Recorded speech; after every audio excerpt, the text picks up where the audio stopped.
So now that you know that you're ready to come out because you watched our previous video, it's time to learn about the different ways to come out. Let's get right to it. I'm Alexa. And I'm Ash. We've been through this for ourselves. I've been through this twice, unfortunately. Yep. Ash and I were talking, there's different ways to come out.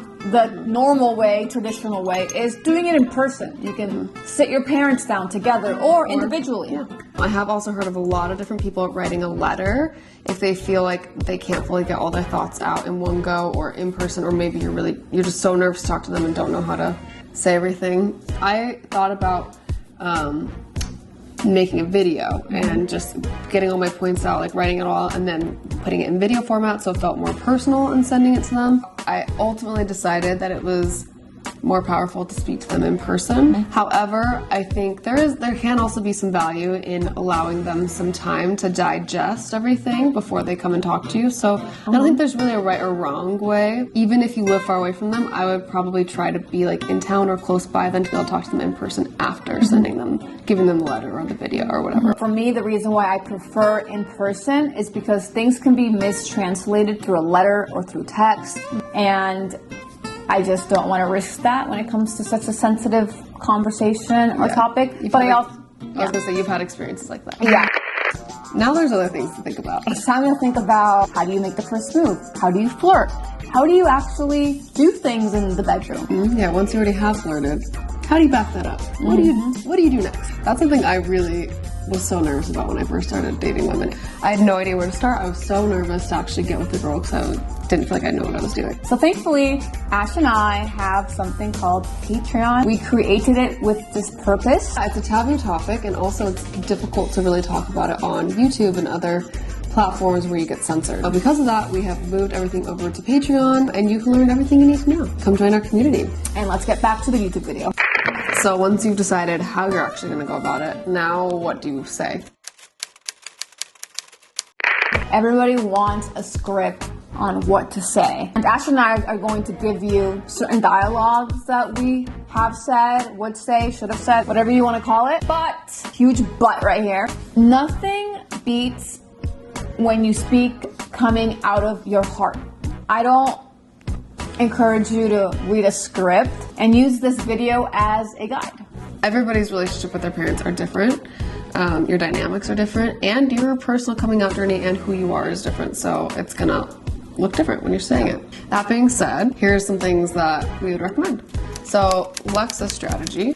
In the previous video, we talked about your why. My why was very clear to me. 2 whys: being authentic and having a authentic, genuine relationship with my mother. They both go hand in hand. So when I spoke to my mom, I said, Mom, I have been not honest with you, and I want you to know that I am committed in having a relationship with you, an honest relationship with you. And I want to take responsibility because I have not been doing that.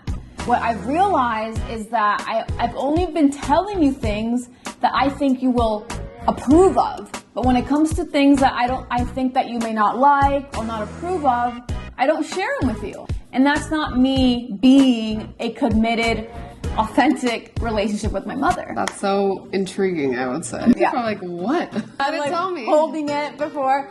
So then I said, Mom, I'm gay. And I waited. I personally just waited to see what she would say, and she didn't say anything. So I proceeded on speaking.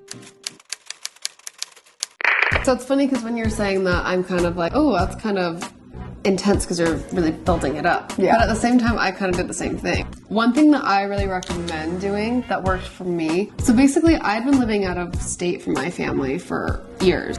So I kept on saying, okay, when I go down to visit this time, I'm gonna tell my parents, and then I would chicken out. I think that one thing to take into account with this is it's never gonna feel like the right time. It's kind of like having kids. Coming out never feels right. Coming out never is just like so comfy and you're like, this is the time to say it. It's always going to feel a little bit uncomfortable. You'll never be ready, trust me. Yeah. One thing that I recommend and what I ended up doing, because I kept chickening out, I decided before I went that I was going to text them beforehand and let them know that I wanted to talk to them about something. I waited until I was about to get on the plane to go down to Arizona. I texted them and I said, hey, like, oh, I'm so excited to see you guys, and I have news for you guys. And they're like, is it good news or bad news? And I was like, good. And the hard thing about that was that then when I saw them, they instantly wanted to talk about it. And I was like, We had 2 different cars for my family, and my parents basically like, okay, come drive with us. Just them 2 and me, when my whole family, rest of my family went in the other car. And I was like, so nerve-wracked. It was like almost as soon as I landed, I was so nervous about it. And so that was kind of just how I started. And I highly recommend that you maybe mention something to them so that you can't get out of it. Because then they bring it up and you're forced to have the conversation. I beat around the bush for a second there, and honestly, I wish I would have just been like, Mom and Dad, I'm queer. I was dating a guy at the time, and so I came out as bisexual first. I hate to be that stereotype, but yeah.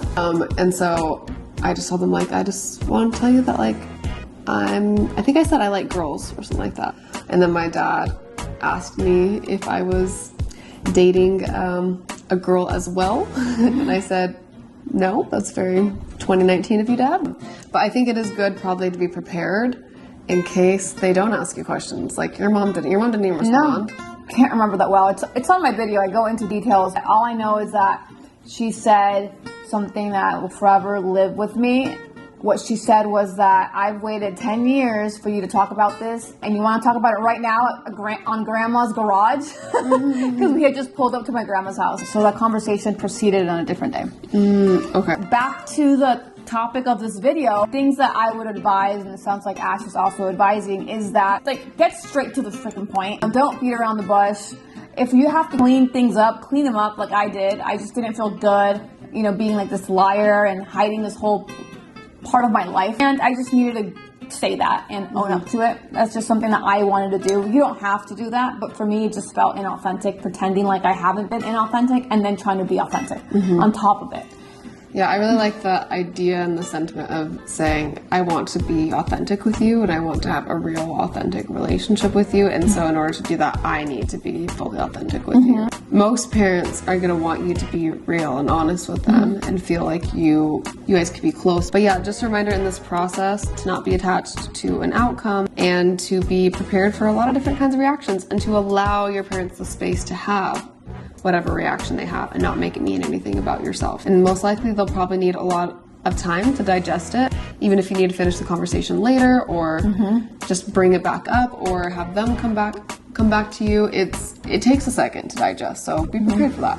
And we go into deeper detail in our other video that is before this one about things to think about. And that's something to definitely think about, is the outcome of your actions. How they respond will be an outcome of your actions. But I promise it will give you a lot of lightness and freedom, no matter how they respond, just to put that out there and to be authentic and to be open. Yeah. If that's what you feel like you need, then that feeling will come. Even if it takes a second, if it wasn't a positive reaction, that feeling will come and you'll be grateful later. Yeah, there's nothing more powerful than being authentic with yourself. Right? I hope this helped you in some way. Write any questions that you have below. I know this is a sensitive topic, and I know that it's not always that safe for everybody in all parts of the world. We're really lucky to be in the U.S. I would say this conversation maybe is more geared towards people in the U.S., but just know that we're here to be your moms. Yes. If nothing else or doesn't go well, we're here. We're here for you. If you got value from this video, comment, like, subscribe. That would mean the world to us. And if you're interested in lesbian sex ed, then you can check out our Patreon. And we will see you next time. Ciao. Ciao.